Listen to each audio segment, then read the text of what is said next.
Some new information this morning that will make you want to take a closer look at kids' toys and everyday household items. New research has found that more than 87% contain chemicals linked to cancer. 87%. The University of Toronto tested 96 products, including electronic devices, clothing, plastic toys, paintings, and they discovered 84% of those items, or 84 of those 96 items, contained short-chain chlorinated paraffin, or SCCPS, which are classified as potentially cancer-causing. Every one of the 24 toys that they tested, they all came back positive. Joining us this morning for a closer look is Anna Sale, Science and Policy Consultant at the Green Science Policy Institute. Welcome. Hi.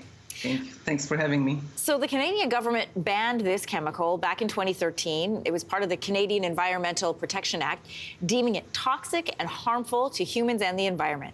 So if SCCPs are banned, how do they still show up in everyday products?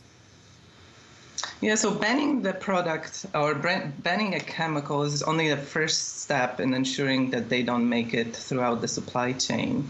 The next step is monitoring, as this study that just came out has done, and then enforcement. And so the study points out that we're not doing a great job at monitoring and enforcement, since these banned chemicals that are harmful, as you said, are making it into not only just any consumer products, but products that babies often put in their mouth, or we put into our ears or touch and then ingest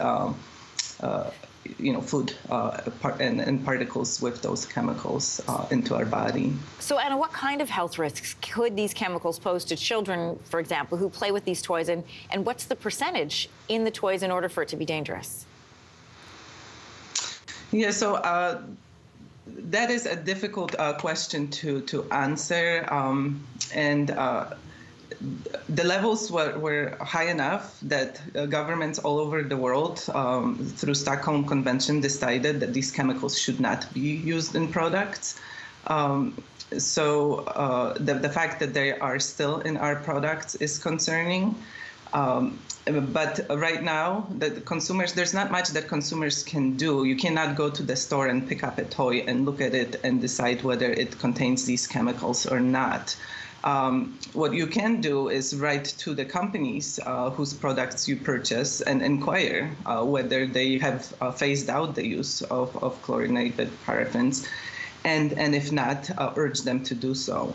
The other thing people can do generally with chemicals that get out from products to our environment is, better hand hygiene. So washing hands with just plain soap and water, especially before eating. And that especially goes for children who often put their hands into their mouths. And just limiting how many plastic products you use and you allow your children to chew on. Is there any indication, any way for parents to know before they even buy them and bring them into their home whether or not they contain SCCPs? No, unfortunately, I'm not aware of a tool that you can use just yet. Again, writing to companies whose products you prefer and letting them know that you're concerned about those chemicals and asking whether they have phased them out is the first step. Companies often, however, don't know. But again, it's the first step to make sure that in a year or two, we do not still have these chemicals in our products. Good information to be aware of. Anna Sale of the Green Science Policy Institute. Thanks for joining us for this, Anna. Thank you. Thanks for covering this. Hey, thanks for watching. If you liked this, be sure to subscribe here, or you can check out more Your Morning videos right here.